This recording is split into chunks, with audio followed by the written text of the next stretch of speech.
Good evening and welcome to Sack to the Future Week 16 bonus game from the VinnyXWolf channel. One of three bonus games you will be seeing. This one fits the Minnesota Vikings, who all of a sudden the last couple of weeks have climbed back into the thing at 6-8 at the 7-7 San Francisco. Now Minnesota can't get a playoff spot; they're out. But San Francisco currently leads the NFL Western Division by a tiebreaker over the St. Louis Cardinals. They need to win in order to stay. And here's a look at the right now. It says New Orleans is still on the hunt at 6-8. That's only for the NFL Western Division. The Falcons are 7-8. All of a sudden, the Falcons have fallen off and might end up losing that division, depending on how Week 17 goes. Atlanta lost in Week 16 to the Cleveland Browns.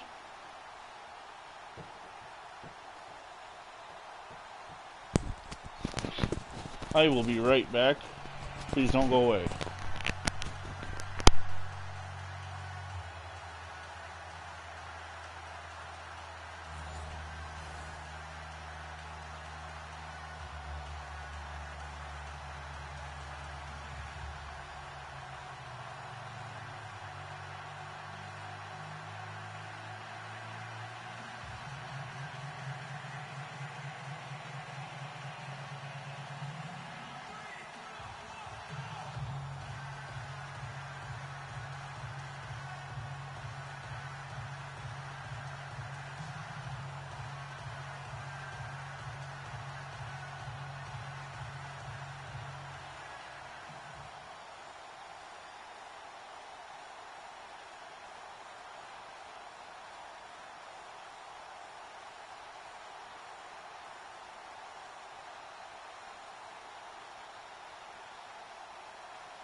So I've been talking the last few minutes with my microphone off because I had walked away from the broadcast.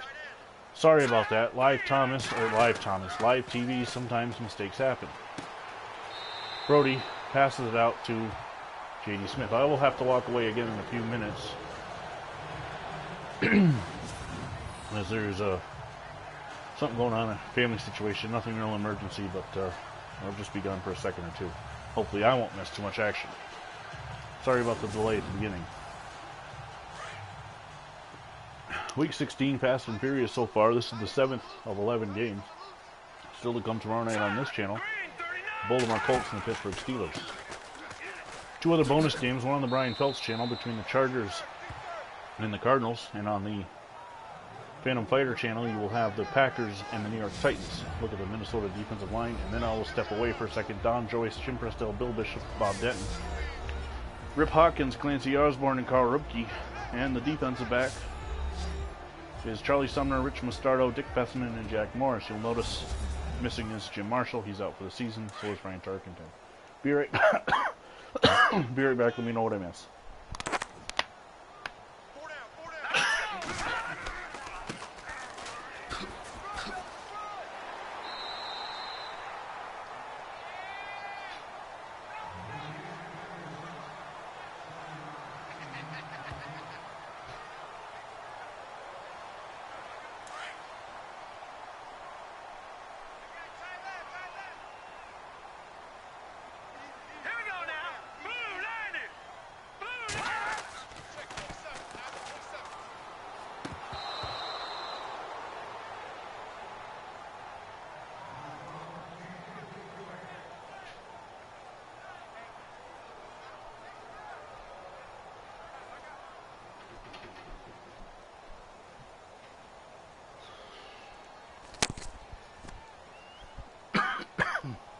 Okay, so come back to 4th and 2, and Davis punts. And it's going to bounce at the 4-2-1, and it's going to be downed on the 1-yard line.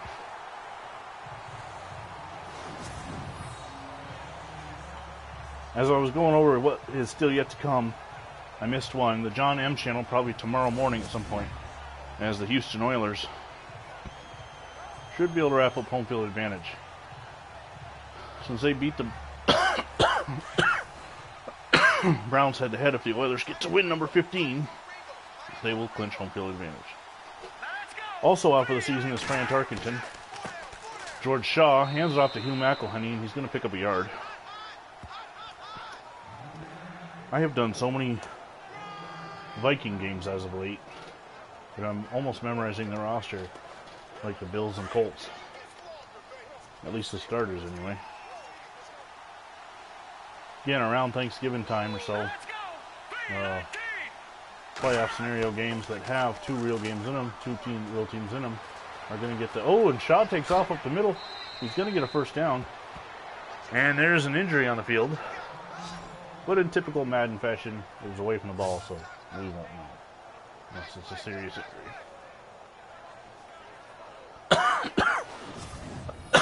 Anyway, there'll be up to 4 bonus games a week, depending on the schedule. 2 on this channel in future weeks. There's only 1 this week. There's only 3 games that could be played, and they all had at least 1 team, the 49ers, in this game that are playoff eligible. But the Vikings this year in the NFC South, though. Shaw back to pass. He throws it over the middle of McElhenney, takes a hell of a shot, and goes down, but he's going to pick up 8 yards. It's a 4 o'clock game on Sunday, so you're going to see scores from the early games flashing by.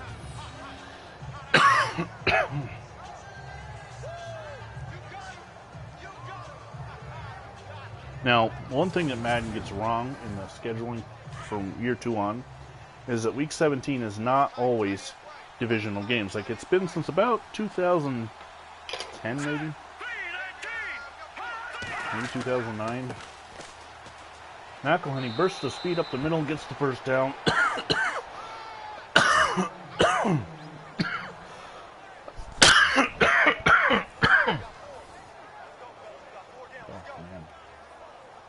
All that running around I just had to do got my asthma acting up all of a sudden. I may have to leave again to go get my inhaler if it keeps up. I apologize. Shaw back to pass on play action fake. He throws, overthrows his man. Trying to go 99 yards.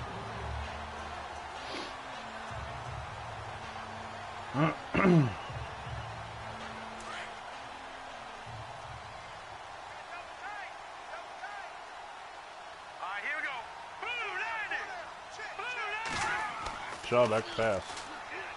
Throws it over the middle. It's caught to Williams. And a first down.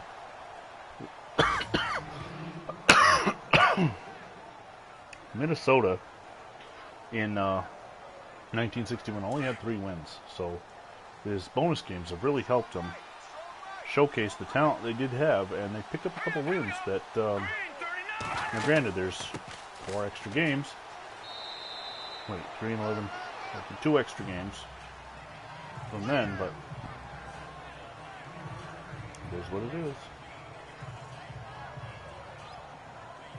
McElhenney on that carry picks up 3.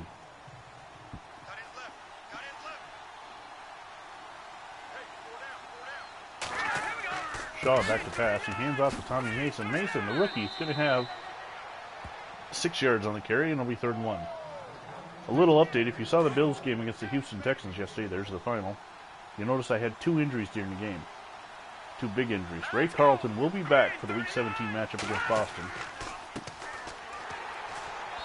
And, however, tight end Tom Reichlich is out, basically, for the season, unless the Bills can make the Super Bowl. Alright, now back to my story about Week 17 and what Madden gets wrong. Since about 2000, maybe 8 or 7, I don't know. The final game, no, 7 Patriots-Giants is Week 17, so it's at least 2008, maybe 2000, well, maybe 2010 because of the gripe about the Saints and Colts sitting players. Anyway, here's a look at the NFC playoff picture. The final week of the year is divisional rivals. You see the New York Giants have clinched the playoff berth with their victory today. They're the only team that is officially in.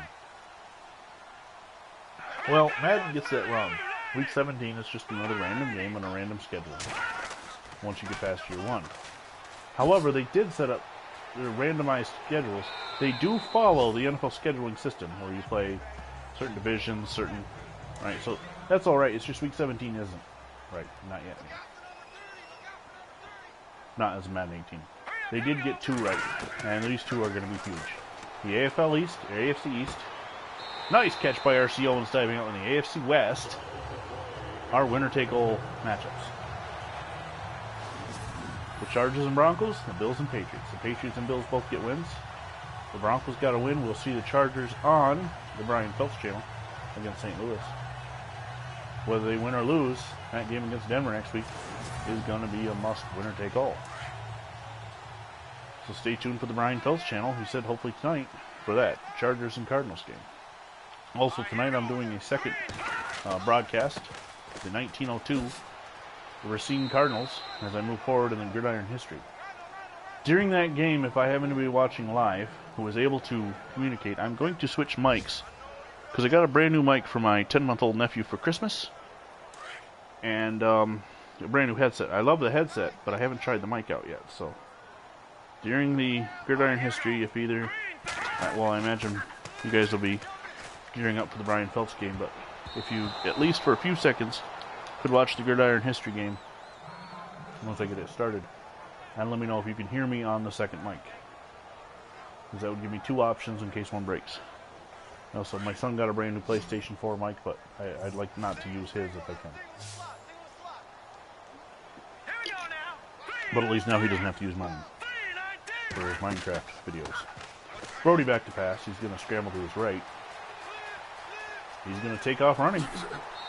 And he's going to be pushed out of bounds by Justin Rowland, who was the star of the Packer game, with his 93-yard interception return for a touchdown. So you see the Patriots got the win to get to 9-6.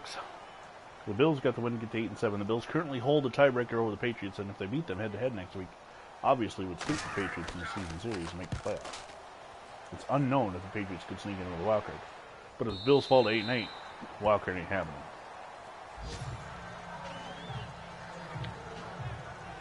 And that, folks, is the end of the first quarter. I think. Yep, the end of the first quarter.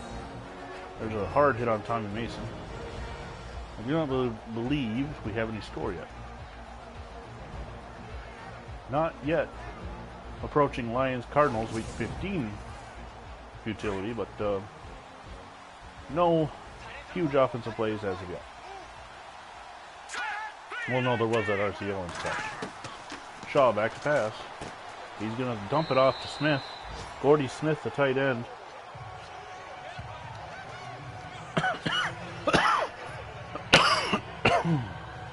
The rookie out of Arizona State makes the catch and gets 4 yards.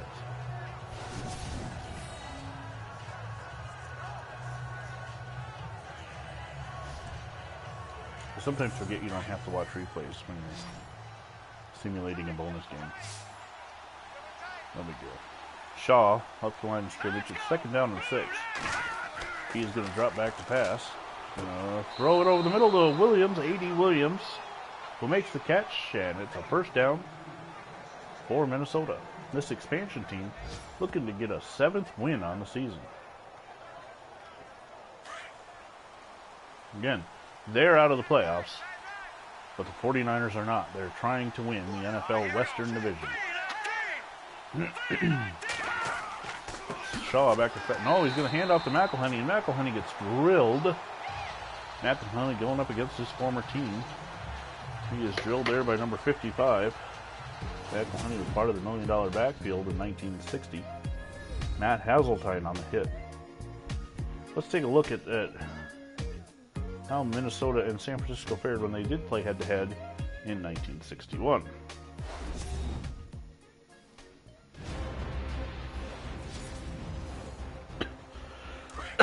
Now we're starting in the 2nd quarter. I don't know what that other stoppage was, but they didn't play. They didn't play each other in 61. So McElhenney gets the draw, or gets the handoff, and he's going to pick up a couple of yards. I don't think he lost a yard. I don't think it was 2nd and 10.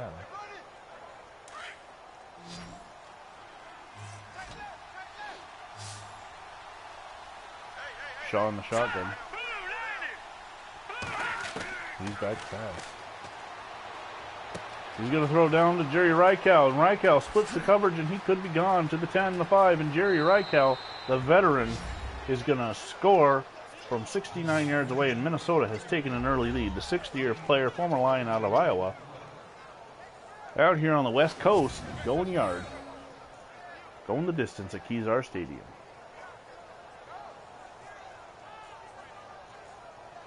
I want to do a second here to plug Phantom Fighters Series Best Era Football.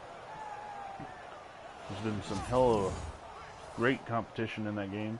Even the blowouts, you're witnessing some masterful artwork as he picked one team from his favorite era of football, 1984 to 2000. One team to represent all 32 NFL teams. The Houston Texans are representing a Houston Oilers here. Abe Woodson up the middle. And I'm deep in week 3 right now in that series. He's started week 4, and it's been a lot of fun watching. And the 49ers come back out now trailing 7-0. One thing I've noticed is it does seem hard for the computer versus computer games to have comebacks. Not that it can't happen. I mean, in that Packer Viking game, the Vikings led from the pick 6 all the way to the end, but RC Owens with a spin move, and he's going to break free.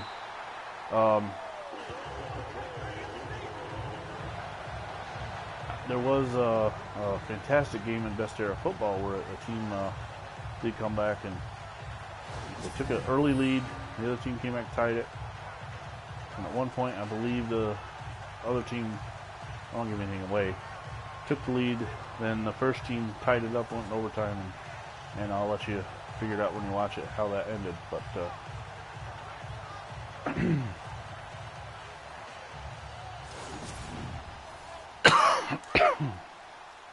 it'll be interesting to see if the 49ers can come back, especially in 7-minute quarters. Brody hands it off to J.D. Smith. J.D. Smith is going to get a couple yards up to the 40-yard line. 2nd down and 8 now. Brody under center. Here we go now. 3-19. Back to pass.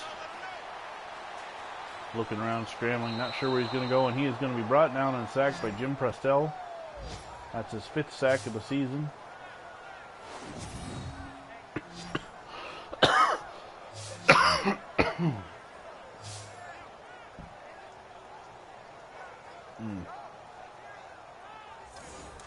Okay, 3rd down and 16.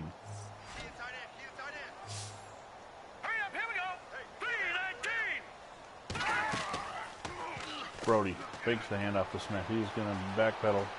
There's a flag down. He's trying to get away, and he's going to throw it away. It was a little weird there. Looked like he was trying to use his tackle to jump off of to throw the ball.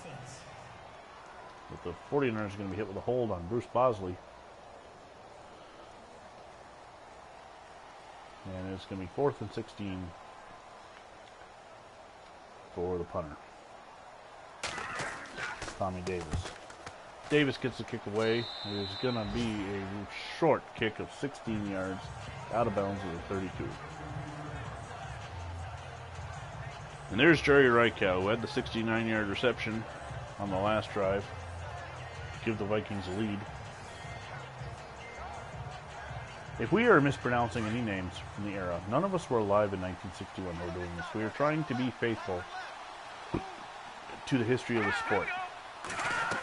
I'm not going to give away any of the other guys' ages, but I turned a big 4-0 in 2019.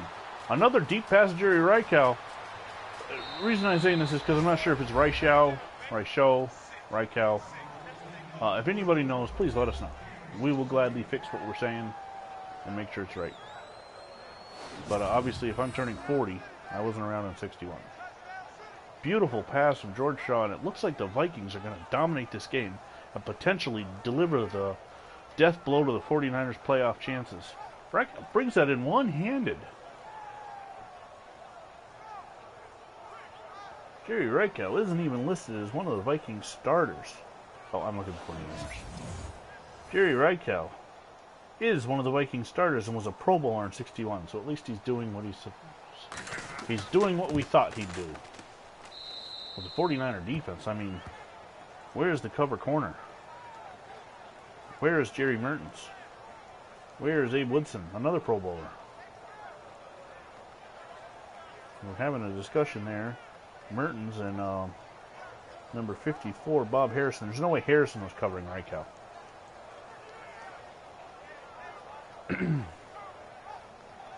The 49ers in 1961, by the way, as they're struggling to get wins lately, finished 7-6-1. So they're at their win threshold. Woodson on the return. So this is anybody's guess as to who wants to win this, because they've both met their win totals and their loss totals, for that matter. Well, no, because the Vikings were 3-11. 7-8, they're 6-8. They're not going to lose as many as they did in 61, but the 49ers have. They were 7-6-1. They're 7-7 right now, so they've both won and lost as many games as they originally did. Brody hands it off to Smith. Smith is going to try and run over a man and is going to allow him to pick up a couple yards.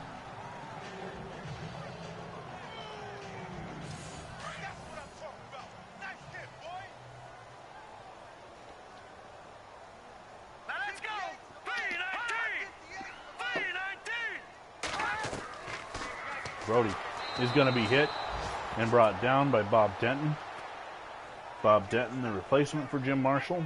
I guess Brody can count his lucky stars that it was Denton that hit him and not Marshall. Denton only spun him down. Marshall would have turned him around the wrong way. Interestingly enough, that Marshall run the wrong way, I believe, if I remember correctly, it occurred against the 49ers in Kezar Stadium. Or maybe it was Metropolitan Stadium. But I believe the 49ers were the opponent. And Marshall got him a safety. Oh, got the Vikings. Yeah, he got the Vikings a safety. No. He picks it up and runs the wrong way. He gave the 49ers a safety. Anyway, Jerry Rowland hits Monty Stickles, brings him down. While I'm looking at this, I'm going to look that up real quick on YouTube. See what year, I believe it was 62. There's no way for us, obviously, to duplicate that. Nor would the Jim Marshall, if he were to come across it, would he want to see that.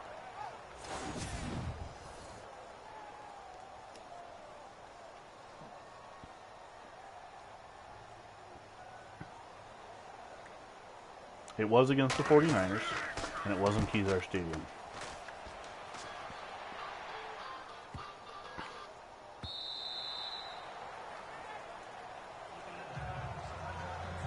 But what year it was...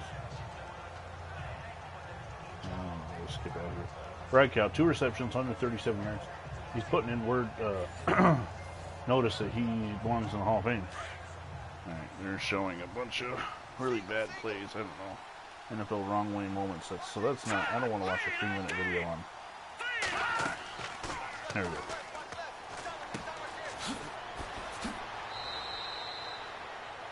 Number 10 was the quarterback for the 49ers, and he actually throws the ball to Bill Kilmer. So Kilmer was in as a receiver, so it's... And then Marshall picks it up and runs the wrong way. He even looks back. That's what's interesting. He does look back a couple times, but obviously the helmets can't see what's happening. Shaw rolls out.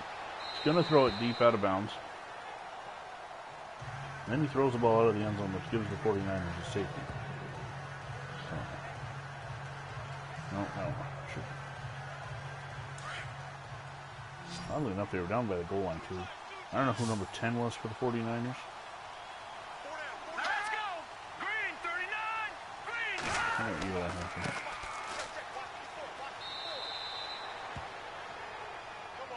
You know, I love these comments on YouTube. Guys that have no idea what they're talking about.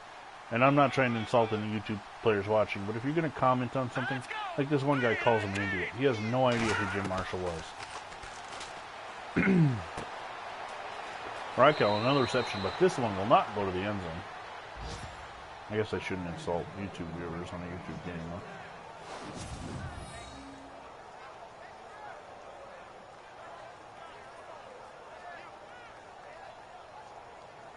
Doesn't say what year it was in the video. I want to say it was 62.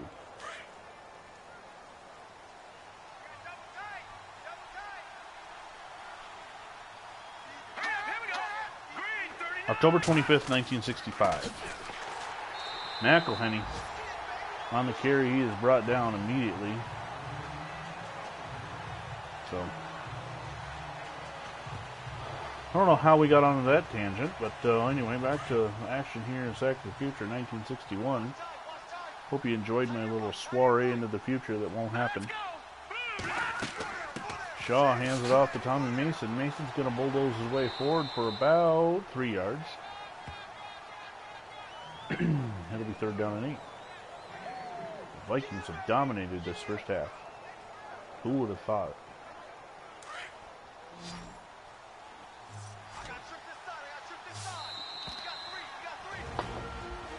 We reached the 2-minute warning here in San Francisco, Kezar Stadium. Interestingly enough, the 49ers uniforms are completely wrong for 61. McElhenney straight up the middle. Somewhere around 60, they adopted this odd look. Let me bring up a picture. I'll try to explain it.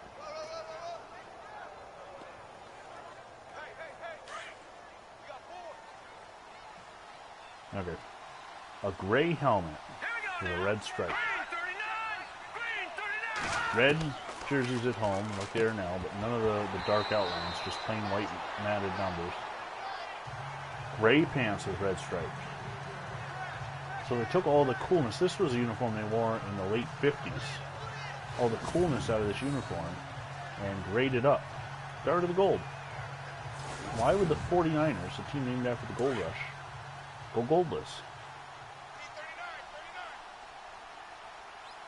I guess you could say they were great deals for a couple years. Shaw back to pass. Throws it out to Smith. Gordy Smith.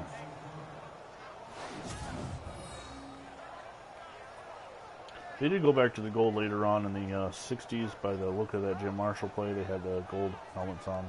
The more common, recognizable jerseys that we all grew up seeing them in the 70s and 80s than nowadays. Well, yeah, for a couple of years they went gray. Shaw back to pass. He scrolls to the right. He swipes right. Swipes left. Incomplete. So I guess you could say that for a couple years in the early 60s, they were the 49 Shades of Grey. I'll be here all week.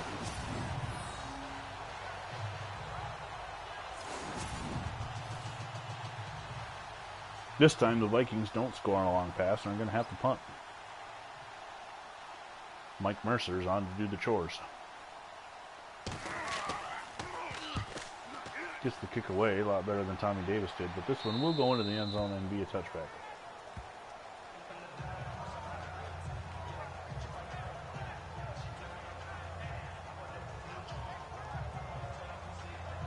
As R.C. Owens and John Brody come out.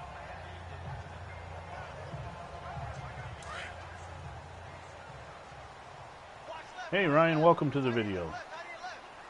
I don't think I've seen you live on one of my videos before. It's nice to have you with us.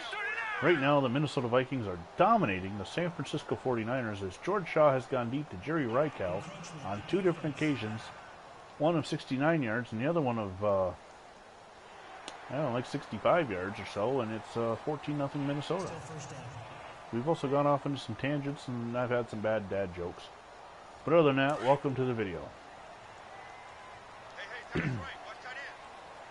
First and 5 after the offside penalty, and Brody is in the shotgun. The 49ers invented the shotgun, so at least this one looks normal. The incomplete pass, as he was attempting to complete it, to Aaron Thomas, number 89, a rookie out of Oregon State.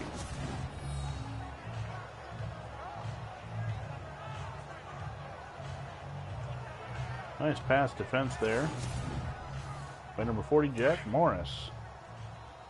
A fourth-year player out of Oregon, so Oregon knocking down Oregon State. How about that? Now let's go. It's the Oregon Civil War. From the pistol formation, Brody, he's going to roll to his right, roll to his left. He puts the right leg in and takes it back out, throws it deep down the field. It is going to be incomplete. The 49ers have just found nothing on the field today.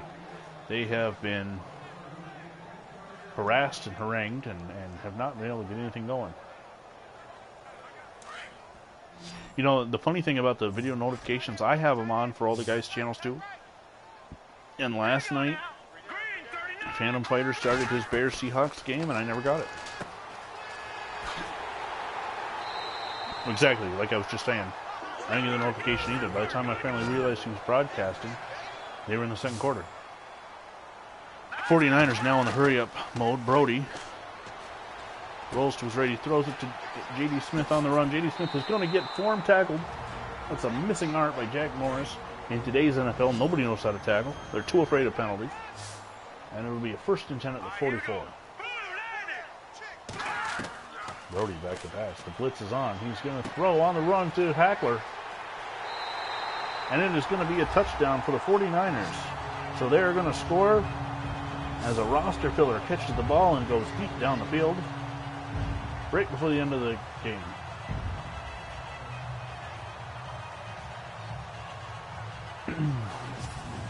So the main 49er, the real receivers that weren't able to do it. So instead they bring in Tommy Hackler, an end out of Tennessee Tech, drafted in the 13th round but did not make the team. We don't know if his anything about him is accurate. They don't have height, weight, skin tone, anything on him. But he scored an NFL touchdown in Week 16. In Sack to the Future. And Tommy Davis puts the extra point through. At least he can kick from the tee. He's not doing well punting, but there's a look at Bill Kilmer, number 17. I wonder how many people realize that Kilmer was the one who fumbled the ball off a reception that led to the wrong way run. Many people remember him from his days in Washington. Davis kicks off. The 49ers now trail the Vikings 14-7, and Reichow is out on the return. Reichow's been having a huge game, and he is going to bring the ball out to the 25, and that's where Minnesota will take over with 38 seconds to go. If you look at the scores on the bottom, the Giants clinched a playoff berth by demolishing the semi-pro Jaguars 49-14.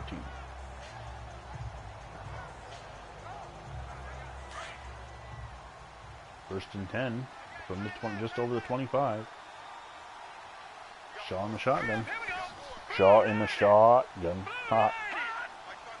He brings Middleton in motion. He's going to drop back. He's going to float it. Oh my goodness, how was that not intercepted?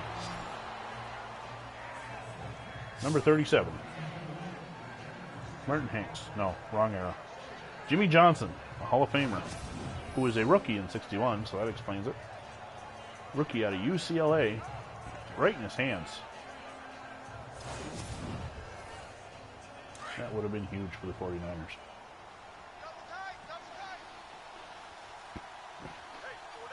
You know, when we get to, or if we get to the 90s, how are we going to recreate Martin Hanks and that long neck is? A good pass completion, and the Vikings are going to call for a timeout. Alan Ferry on the reception.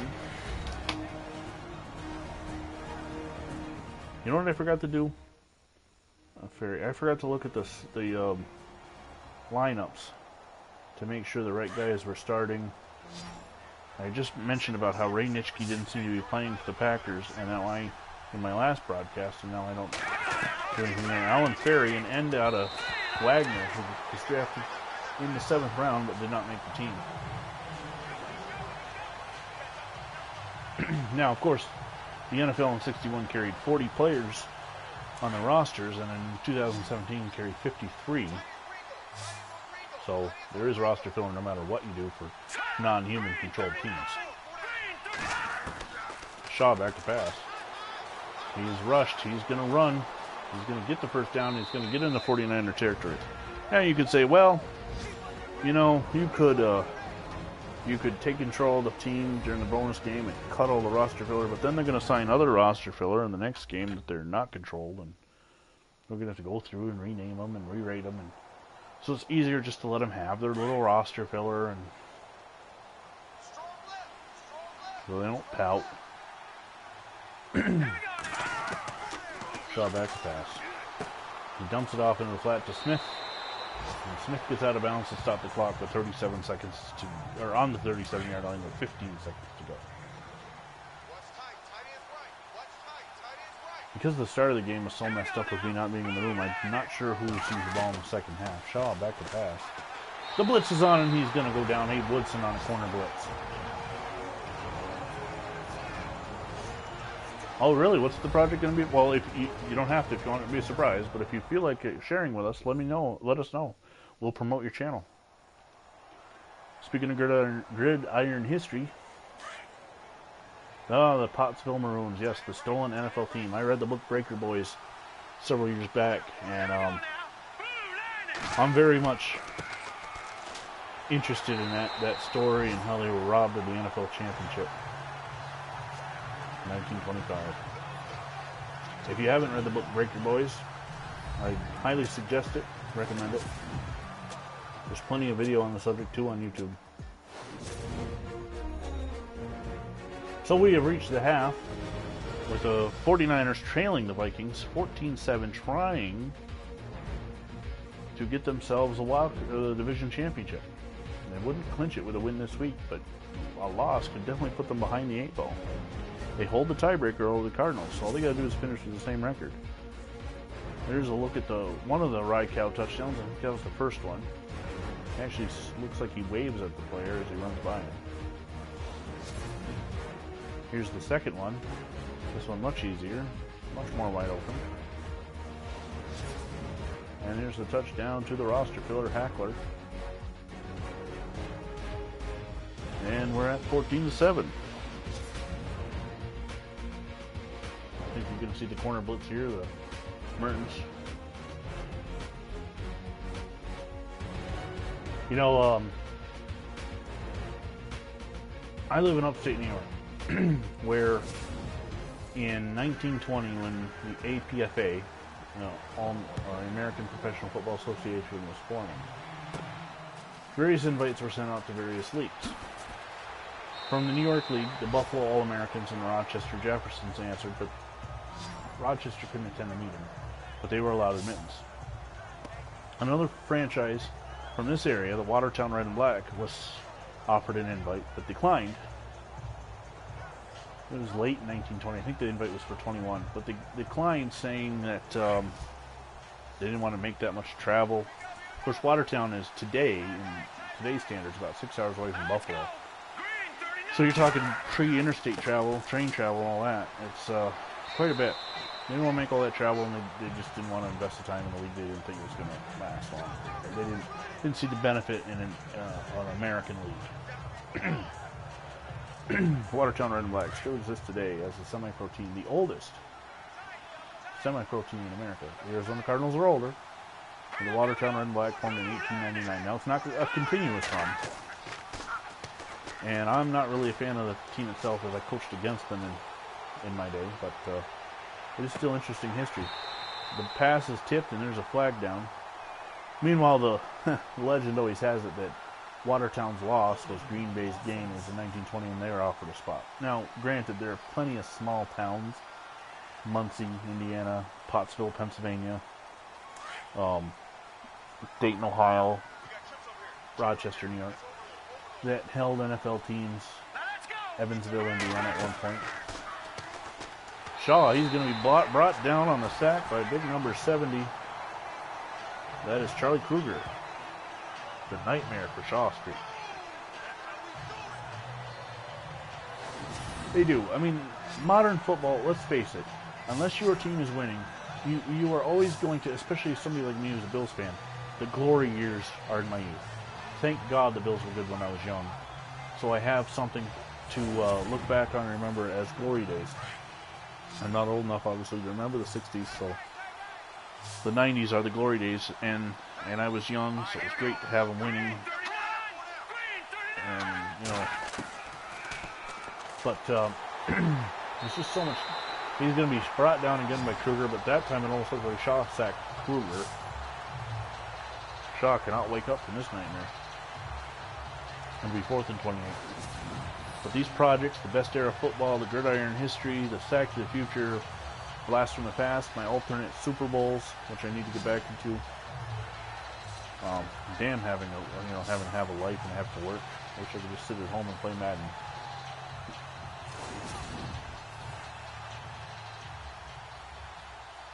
So Mercer will be on the punt. 49ers look a little anxious up front as they're coming on a block. Mercer gets the ball away. J.D. Smith, he makes one guy miss, but not the second. And the 49ers will take over. 1st and 10. I just wish, as John Brody comes out, 7 of 13 with 1 touchdown, I just wish that the research for the old Racine Cardinals was a little better. I mean, only having 2 players that I can use kind of sucks. I'm not even really sure they're on the team. But as that project moves along and you get into the 20s and stuff, I'm OCD. So I am always going to start at the beginning. The reason Sack to the Future works, however, is because so many teams began in 1960. When John M. and I were creating the project, we didn't automatically say we got to start 1920 because neither of us had teams. We wanted to control the Giants and the Bills. Now the Giants came in the league in 25, but Johnson, he's a going guy. He don't care. He would have started in 82 if that's what I'd wanted to. But I started at the beginning of the Bills. I then got, thanks to the sports boards there and the Madden roster discussion, I got to know Phantom Fighter. And thanks to my work on Super Bowl of the Month Club and Facebook, I got to know Brian Phelps. And separately, discussions were made. I helped Phantom Fighter with his rosters. I didn't do as much, obviously, as Phantom Fighter did and Raider Dave Music. But I helped him a little bit with the rosters for Best Era Football. And it was kind of a trade-off. I said, I'll help you with your rosters if you help me rate my rosters for this Sack and Future thing I got coming up, and you can control the Bears. And he jumped on it with a chance. And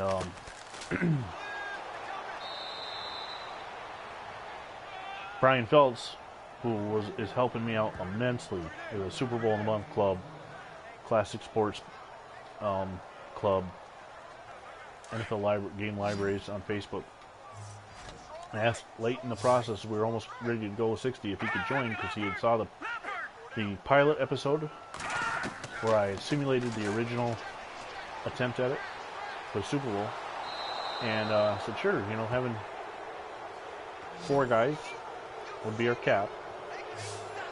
8 teams, because we don't want too many going on, and it gets confusing. Oh yeah, there's never way too many football games. There's way too many soccer games, but never way too many football games. So yeah, we brought him in too, and running the Cowboys. Of course, who knew that he'd go and win the first Super Bowl? But it's been great. You know, it's been we're coming up on a year anniversary of starting it. We started the night of the Super Bowl, so we're about 37 days away from our year anniversary. And you know, 2018 has been a little rough. We've moved a little slower than we wanted. A couple guys made major moves. Family changes. My own personal.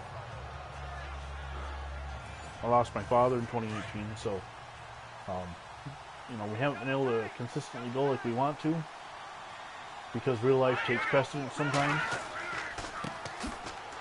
McElhenney's buried in the backfield, getting back to the game. But we hope to keep going forward, and we're trying to stick to a 5-game or 5-day per week pace.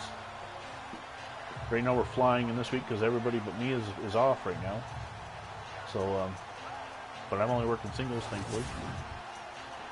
Regular shifts, most people, just 8 hours. So I can play at night. Plus, I prefer playing at night because the family's in bed. Although at the beginning of the game, one of them got up, and that's what kind of threw me off. Shaw back to pass. He is going to be brought down on a hurry, and the 49ers defense is stepping up big time, trying to get themselves back into this game, as Monty Clark comes in for the sack.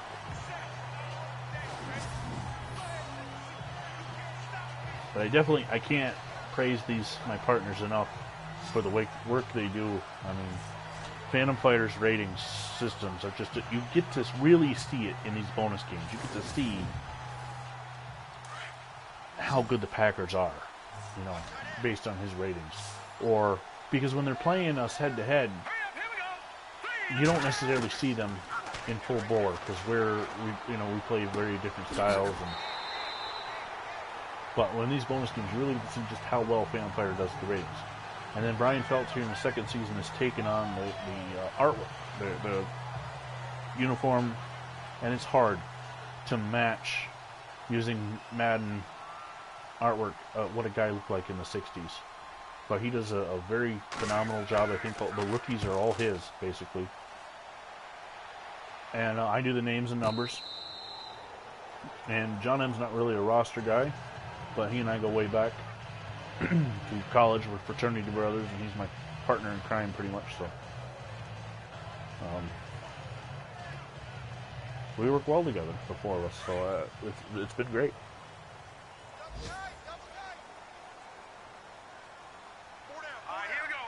So the 49ers take over 1st and 10, 2:27 going to third. Smith gets the handoff. He's got a nice run outside. He's going to get about 8 yards. 24 for the day. It'll be 2nd and 2, and he has reached 500 yards for the season.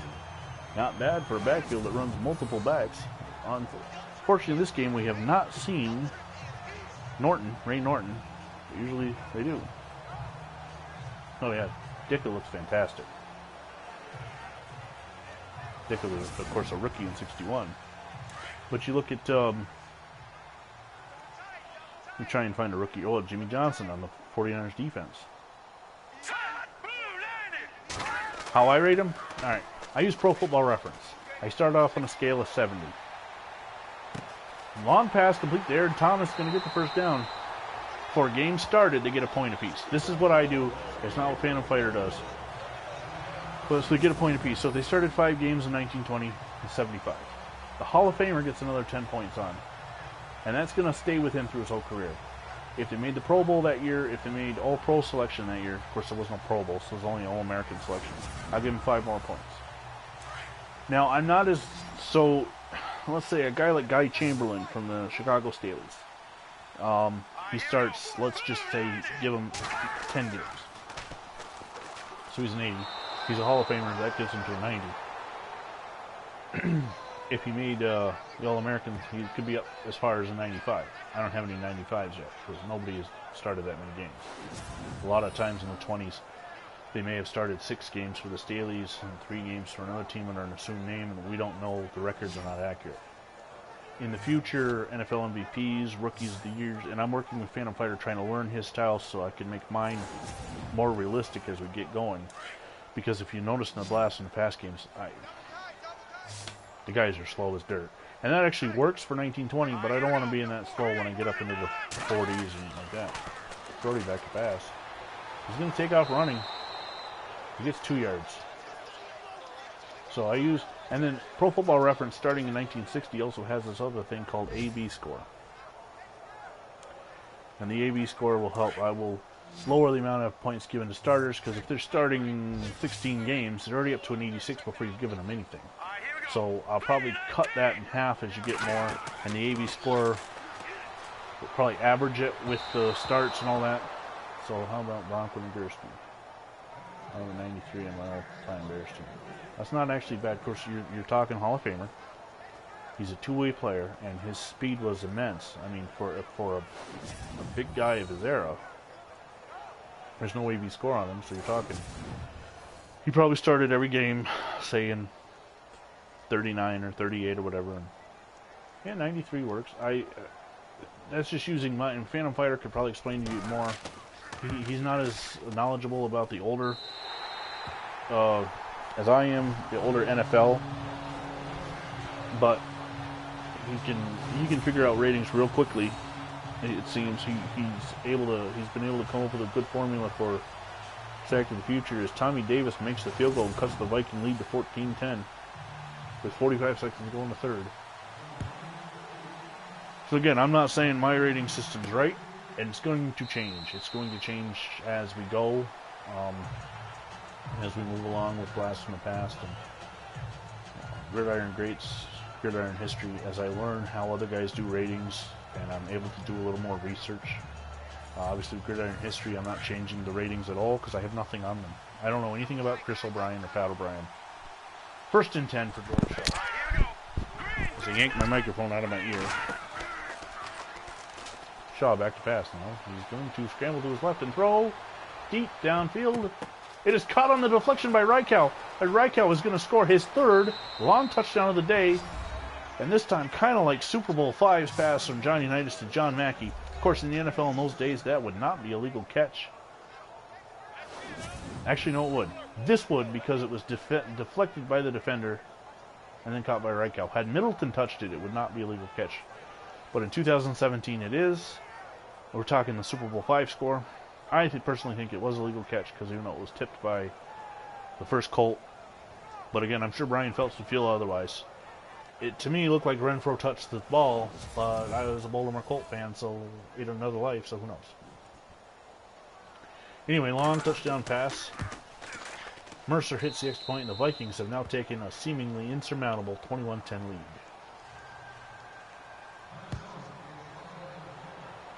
Yeah, he's one of the guys back then that became a pro wrestler. Bronco Nagurski also at one point held the NWA World Heavyweight Championship in the 40s.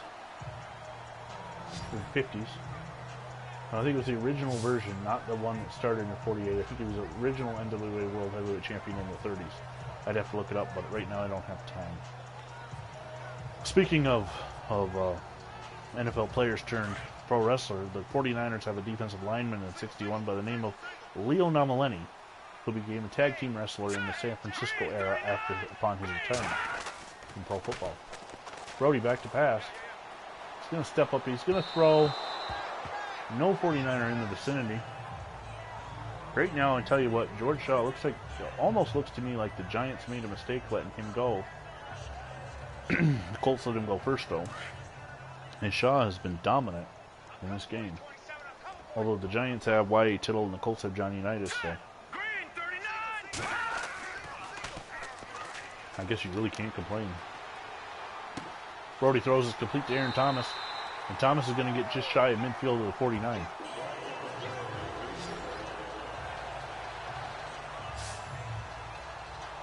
As far as Blast from the Past goes, the series where John M and I are going to play every game head-to-head. I am halfway through the Rock Island Independents, getting them ready to go. I've still got to do the Chicago Tigers. The Independents will be represented by the Rams, and the Tigers, the third or fourth Chicago franchise, Rock Island, the Decatur Steelers, Chicago Cardinals. The Tigers will be represented by the Carolina Panthers. It's only for gameplay. It's only because we need to have somebody representing them. And it's easier to have the teams that really exist represented by the Chicago Bears, so the Decatur Steelers get to be the Bears. We are going to the fourth quarter with the score Minnesota 21, San Francisco 10. It's been a long game. We're already in 56 minutes in. 56 minutes in. A-E-I-O-U. Can't speak. Brody back to pass. Hits Aaron Thomas right in the left shoulder. Thomas almost catches it, but can't hold on. So bring up a 2nd and 10.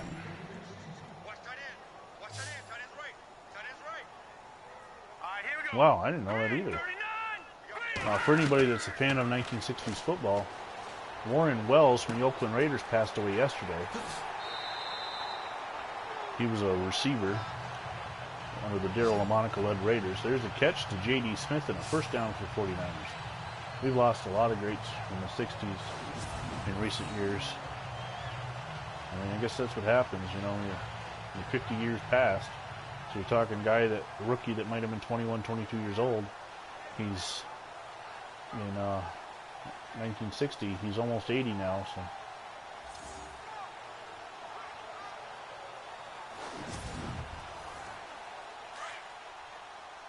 I wonder how we're going to handle that when we get to 64. Because most guys, when they retire, we just cut them from the teams and they end up on, there's a pass complete to Ray Norton. They end up in semi-pro teams, but if Willie Gallimore all of a sudden shows up on a semi-pro team after he passed away, that's going to be different. Brody back to pass. Misses his target. He down.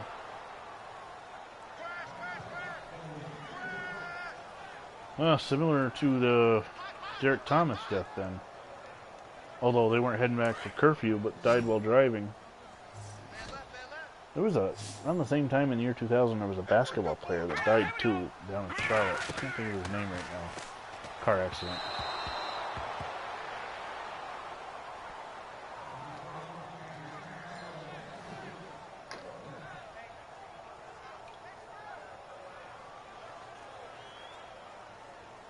Just got a message from Phantom Fighter. He's unable to comment right now. So I don't know what's going on with his YouTube or my YouTube broadcast or something. But there is the field goal by Tommy Davis, and it's good. Bobby Phills, yes. It was in early January 2000, I believe. Phantom Fighter does suggest, though, that when we get to 64 and Gallimore passes away, to up his age to about 40 years and try and force a retirement out of him. So now the score is 21-13, an 8-point game with 6:01 to go. Dick Pessinen on the return. So Jerry Reichow has burned the 49er defense. If I were the 49ers, I think I would find out where number 89 is and cover him. Just a suggestion. Shaw fakes the handoff. He's going to roll to his right, left, my right, his left. Pass is complete for a first down. 434 yards of total offense. And the 49ers are going to challenge this play. Yeah, that Bobby Phills thing, it was Reichel, and it does not look like he's in bounds. He's got 1 foot down. And from that angle, it kind of looks like he does drag it. This might stand. Anyway, I was just back to college for, after taking a semester off, I went back to college in this January 2000. And I remember I was in my dorm room when I saw that. Shaw fakes the handoff. It'll be 2nd down and 10 as the play was overturned. Throws it deep down the middle, and it is incomplete. Overthrows everybody.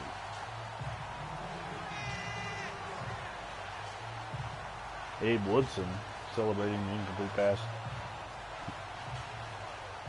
As he and Jerry Mertens have struggled today on the deep pass.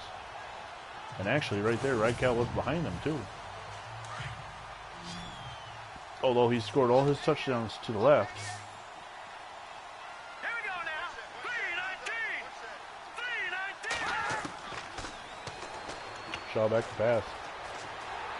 He is going to be hit and dropped. Leo Namaleni, the professional wrestler, pins him with a 3 count. And it's 4th down and 20.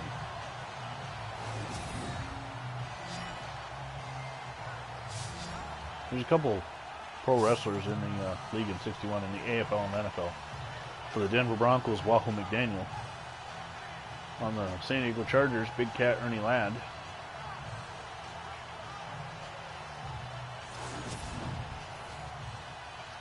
And Leo Namaleni.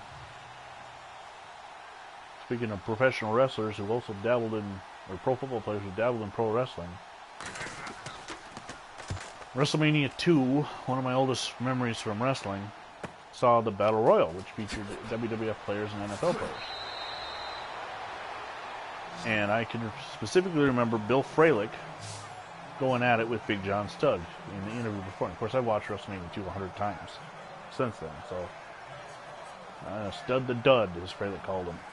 Well, unfortunately, Fralick joins a long list of pro wrestlers, even though he only competed in one match, who have passed long before their time, as he passed away last week. He's a member of the Atlanta Falcons in the late 80s and early 90s. He's on the best era football team. Brody rolls out and throws. It is caught. What are they going to say? They're going to say it's incomplete. That Battle Royal also saw William the Refrigerator Perry, fresh off his touchdown in the Super Bowl, pull John Studd out of the ring when he offered a handshake.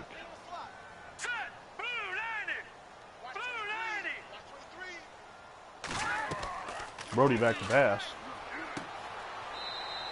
Terrell Owens. Yeah. R.C. Owens on the reception. It'll be 5-yard pickup, 3rd and 5. Also in that Battle Royal, as far as football players go, Harvey Martin was one of the referees. Too Tall Jones was in the ring. I want to say Dick Butkus was one of the referees. I want to say Randy White was in the ring. I'm not sure. There's a tight end for the 49ers. Russ Francis, whose father had been a pro wrestler, he was in the ring. It did, however, come down to Andre the Giant versus the Hart Foundation, and the Hitman and the Anvil were no match for the Giant. Oh, this pass is going to be intercepted. Rich Mustardo picks it off as Brody throws an ill-advised pass, and the Vikings have the ball back with 4:51 to go. Much better, much more entertaining Battle Royal involving a pro wrestler, though, than the 2017 WrestleMania Andre the Giant Battle Royal, which came down to a former NFL player, don't know his real name, but goes by the name of Mojo Rawley, winning the Andre the Giant Battle Royal, and Rob Gronkowski got involved. Not a big fan of either Rawley or Gronkowski, so obviously that Battle Royal doesn't stick out to me as a good one. Of course, Jinder Mahal was also in the ring, and I'm not a fan of his either, so let's get back to football. Mustardo, a former Cleveland Brown, gets the interception, and the Vikings are in 49er territory. Shaw fakes the handoff. He's going to throw it out to Gordy Smith, who steps out of bounds. Dean Matati, that's Mojo Rawley's real name? Yeah, I think I'd go with Mojo Rawley too. Interestingly enough, sometimes Shaw hands it off to McElhenney. He's going to be hit in the backfield and dropped by Cougar. Guys who have their name changed or change their name for whatever reason end up getting ribbed later on for it. Virgil Runnels was a big-time promoter and wrestler in the 80s. Many of you may know him by the name of Dusty Rhodes. Vince McMahon created the character of Virgil as sort of a rib at Dusty Rhodes. Virgil will then go on to WCW, and the brilliant bookers in WCW would change his name to Vincent. That's sort of a rib back at Shane McMahon. So here's a man who, Mike Jones was his real name, ended up playing characters basically named after promoters going back and forth against each other. And at one point even had the name of Curly Bill and Shane. Shane obviously being Shane McMahon.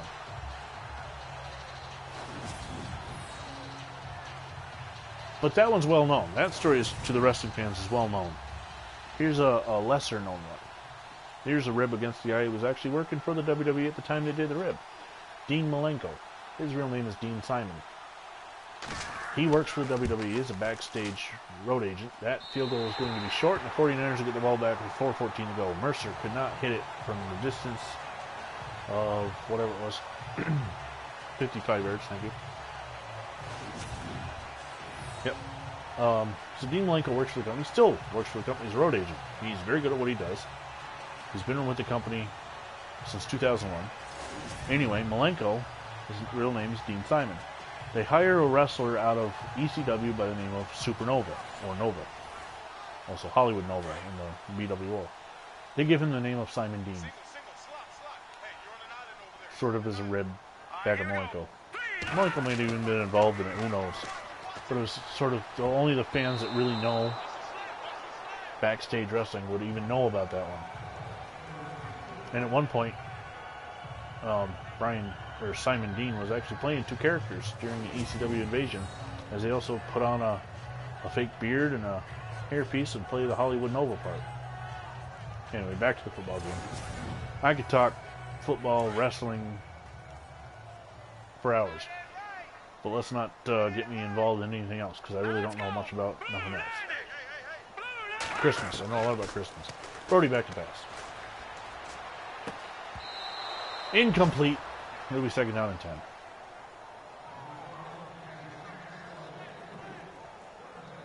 Third down and 10, I mean. 4:05 to go. The 49ers need to come up with a big play right here.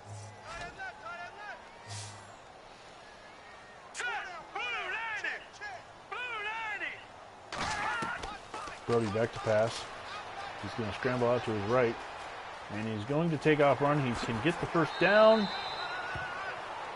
Something popped up like telling him to juke or something, whatnot, but he does get the first down. And 49ers will continue on, trailing by 8.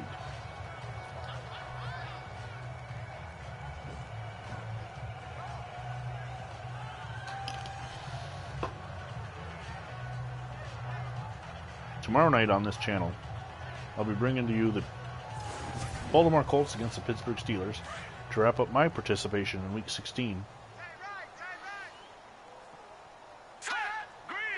Following this game tonight, I will quickly be running into 1902 with the Racine Cardinals. At some point, hopefully one of you can watch for a few minutes, as I'm going to try out a new microphone that I was given for Christmas. Just like to have options on hand. Also over on the Brian Phelps channel, another bonus game to follow as the St. Louis Cardinals take on the San Diego Chargers. Second down and 16. Brody back to pass. Complete to J.D. Smith. Smith's going to get the first down, and he's going to go out of bounds at the 35-yard line. 4 receptions, 53 yards today. As he passes 500 yards rushing in today's game as well. Does not get the first down. They're going to call him out of bounds before the down marker. I'm not sure about that. To me, it looked like he got the first down, but let's take a look from this angle. I don't know. Can't tell. Oh, we're over an hour and we're not in overtime. I got to speed this thing up. I'm going to hit X more often. Brody throws. This one's going to be complete to Wilson.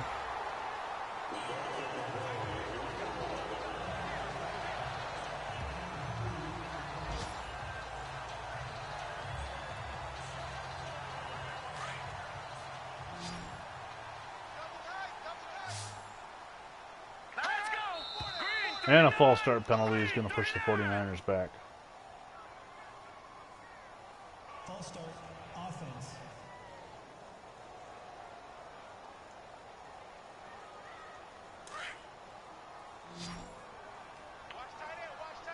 So, 1st and 15 from the 38 with 2:48 to go. Here we go now. Blue line it. Brody back to pass. He's going to take off running. And he's going to slide down in front of Rip Hawkins. Pick up about 5 yards. Niners trying to drive late. Shades the best era of football. Yeah, I do miss that option on Madden 16. You could take the face mask off. I know I'm not sure why they stopped doing it. Probably because of the concussion craze, but it's a video game, people. Brody back to pass. Throws it over the middle. R.C. Owens on the reception. It's going to be a first down. And can the 49ers get up the line and run another play before the 2-minute warning? 2:09, 2:08. They're trying.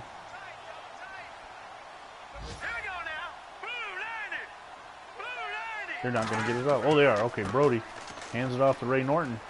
Norton's going to pick up 7 yards, and we have reached the 2-minute warning with the Minnesota Vikings leading the San Francisco 49ers 21-13.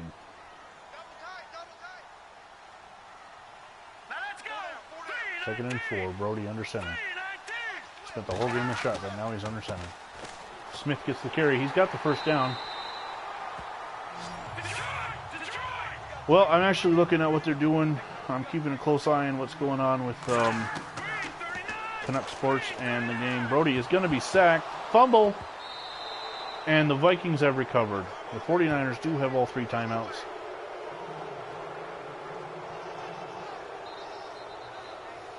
But the Vikings have taken over. Canuck Sports and their Maximum Football and how much they've improved it just since it was released in July. And the creative teams there, it was very hard at first. They've definitely improved it. I haven't really gotten much work on it. And then this rumored video game for 2020 for college gridiron greats. Jerry Reichel, 5 receptions, 231 yards, and all pro day. And he's going to be calling the play in the huddle. Oh, the booth is going to review the fumble. The previous play is under review. I'm just hoping that these independent games pick up some steam and force Madden. Let's see. Oh, he's down. Well, I think he's down.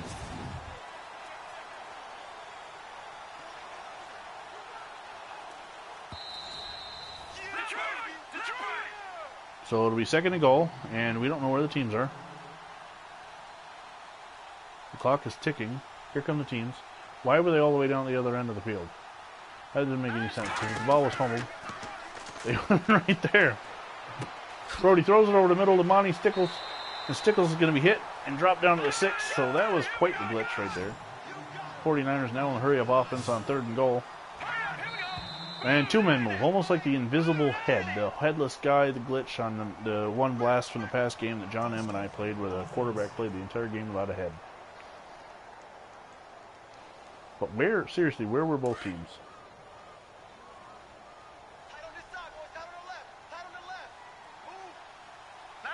Brody in the shotgun, 3rd down and goal from the 11.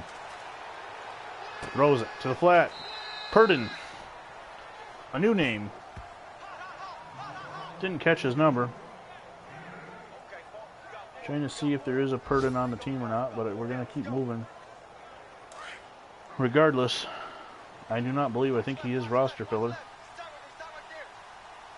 Yes, Ray Purdon, 7th round draft pick out of Northwestern. 4th down and goal. Brody back to pass. He's got a lane if he wants to run, but he's going to overthrow his man in the end zone. So, with 1:06 left, they still have all 3 timeouts.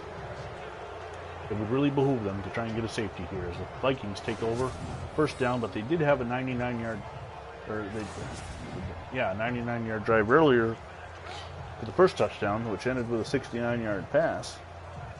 So, and there he is, Jerry Reichel, 5 receptions, 231 yards, 3 touchdowns. I think the shortest touchdown was 65 yards. One was caught on the deflection. Shaw is going to go under center. McElhenney in the backfield. There's the fake handoff. There is no pressure from the 49ers, and he completes the pass to Alan Ferry, the roster filler, and a first down up to the 22-yard line. It's almost unfair that roster fillers could be so huge. Okay, so make sure if you want to see the Chargers and Cardinals, go over to the Brian Phelps channel. I would, of course, personally suggest you watch that one. I also suggest you keep a second browser window open if you're on your computer. Yes, definitely, it's got to be a record for 61 in 1961 for receiving yards. As I'm going to be doing a gridiron history game, not a lot to get into in 1902, so you definitely can concentrate on the Brian Phelps game. That one will be the bigger game, the better game. I will have it open on my laptop as I'm playing on my PlayStation. That's fine, I know what you meant. Shaw back to pass, he hands off to McElhenney against his former team and he's ripped down. And the 49, oh, that's going to be an injury timeout. It looks like it was McElhenney. The Vikings were cost a timeout there. McElhenney was injured and the rookie Tommy Mason is in his place.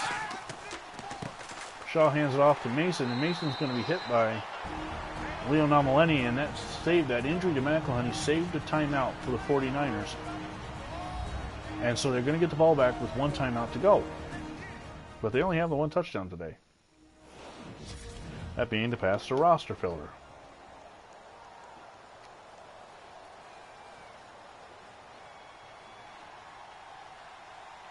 Again, my bad. I should have made sure I checked the Vikings roster fillers, made sure that only the real people were starting.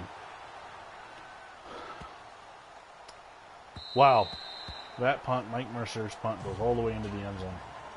And the 49ers with 41 seconds take over at the 20, trailing by 8. Can John Brody do it? Can John Brody find some Joe Montana in him and take him down the field?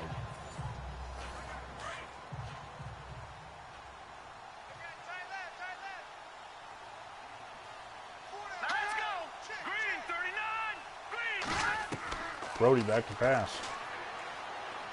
Throws it over the middle to J.D. Smith, and they're going to have to waste their time out here. Nope, they're going to run to the line.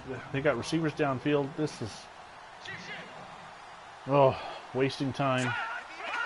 And he spikes it. 26 seconds now. 15 seconds wasted on that play. For 5 yards. Check down, threw to a short receiver. Tyrod Taylor to move right there. 3rd down and 5.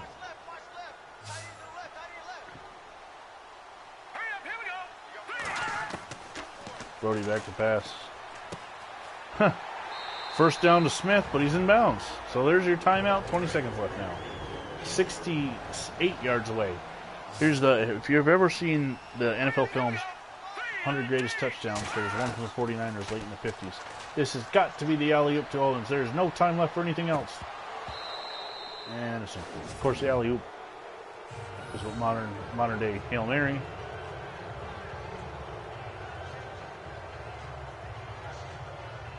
R.C. Owens right there in the middle. He had a hand on it, but knocked away. Of course, if they catch that, they're still in the field of play. I don't really know what they're thinking is going to happen. They almost seem to have a guy on the sideline and have the pile try and tip it to the sideline guy. Brody back to pass. Oh, this one deep. This one's incomplete, and it'll be 3rd down and 10. I just don't think Brody has the arm. The alley-oop, yes. Y.A. Tittle's deep pass to R.C. Owens. Like I said, I believe it was 57 or 58 that the touchdown's from. I haven't watched that video in so long, and there's been so many more touchdowns scored since then. I doubt half the touchdowns that are in that video would even count anymore.